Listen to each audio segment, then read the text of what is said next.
Мен Чолкунбай Албек мырза, Жогорку Кеңештин депутатынын ыйгарым муктарын аткарууга киришип жатып, Кыргыз Республикасынын Конституциясын жана мыйзамдарын сактоого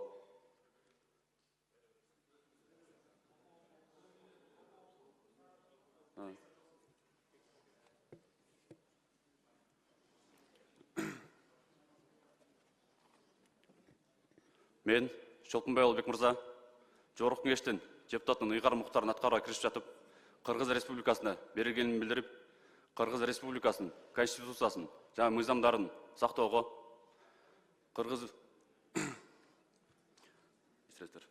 Мен Чолкунбай Албек мырза,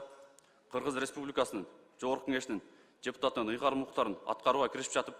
Кыргыз Республикасынын берилгенин билдирип, Кыргыз Республикасынын Конституциясын жана мыйзамдарын сактоого өз милдеттеримди бүткүл элдин кызыкчылыгында жоопкерчилик менен аткарууга, Кыргыз мамлекетинин эгемендигин, аймактык бүтүндүгүн жана көз карандысын коргоого ант берем. Масабиров Талайбек Айтмаматович. Мен Кубанычбеков Илимбек Кубанычбекович, Кыргыз Республикасынын Жогорку Кеңештин депутатынын ыйгарым муктарын аткарууга киришип жатып,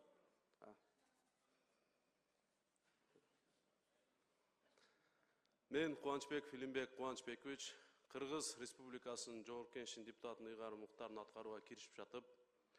Кыргыз Республикасына берилгендигимди билдирип, Кыргыз Республикасынын Конституциясын жана мыйзамдарын сактоого,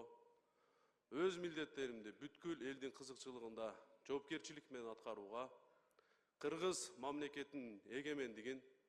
аймактык бүтүндүгүн жана көз карандысын коргоого ант берем. Номер 8-Көп мандаттуу шайлоо округунан Акаев Жанарбек Кубанычевич.